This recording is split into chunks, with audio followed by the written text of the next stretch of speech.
What's up, Internet? This is Hourglass Gaming, and for today's video, I'm going to be changing things up a little bit. The first change that's going to be happening is that we're not using as much of a script as I usually use. We're going to try a more conversational tone with this video.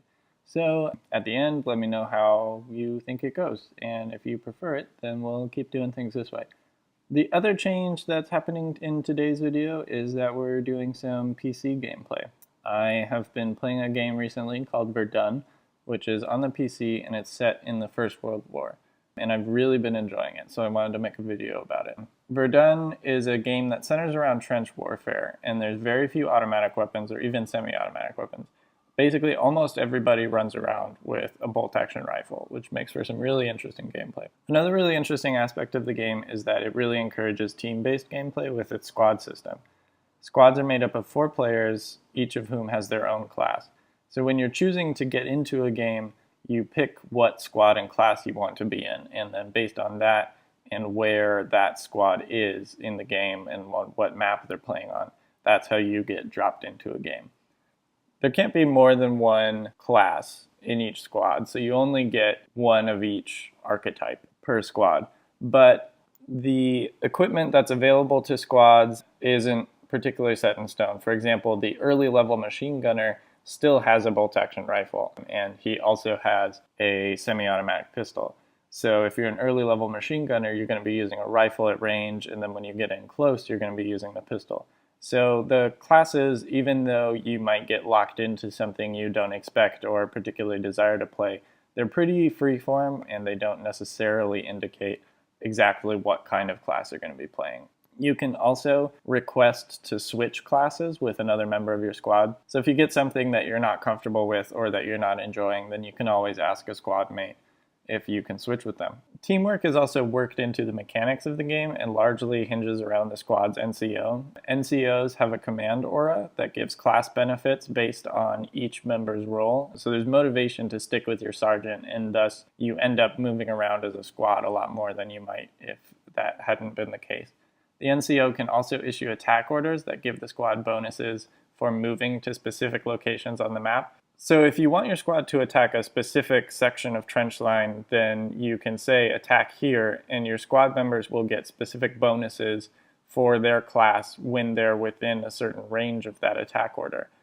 So it encourages players to follow your orders and basically let you guide them if you're the NCO. And it makes sure that your squad is following either the NCO or the NCO's orders.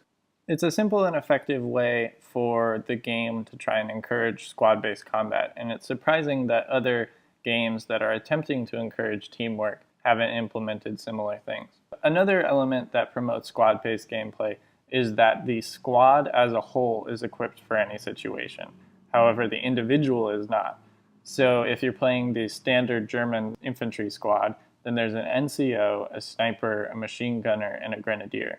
And so the NCO can issue orders, the sniper can take out key enemies, the machine gunner can suppress defenders and mow down attackers, and the grenadier can clear trenches with their grenades.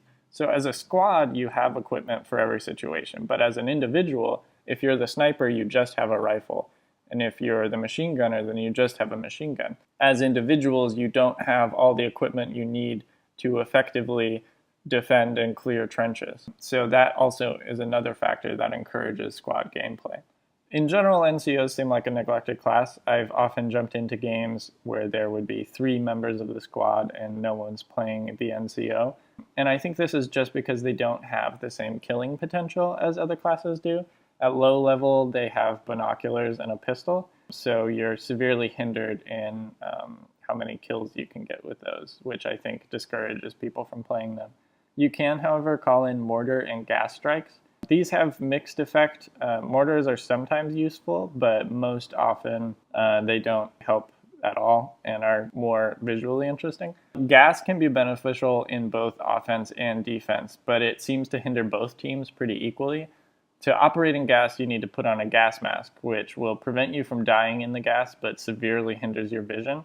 If you wander too close to gas without a gas mask on, then it applies severe vision impairing effects. So you have to be careful how close you get to gas without a mask on. But choosing to put a gas mask on or take it off is a really painful decision to make because you're extremely vulnerable when you're doing that.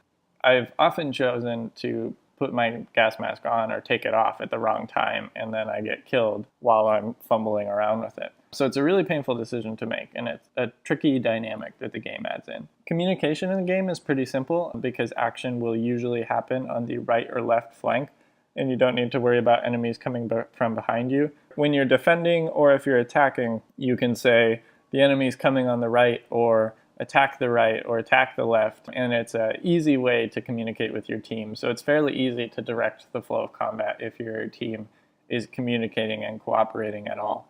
The main game mode of Verdun is called Frontlines, which is an excellent adaptation of hardpoint games for trench warfare. And so you start the game either attacking or defending, and basically the trench as a whole is your hard point. So if your enemy gets into your trench, then they start capping it. So if you're defending first, then you'll either succeed in defending your trench, and then you'll counterattack across no man's land to try and take the enemy trench. Or if you fail to defend your trench, then you'll have to counterattack to try and take your first line of defense. This can lead to interesting push and pull dynamics, and games can be drawn out if each side is taking and losing ground respectively, or if one team just clobbers the other team, then games can go really quickly. You have 3 minutes to take the enemy trench, but if you have men in the trench when time runs out, then you get an extension.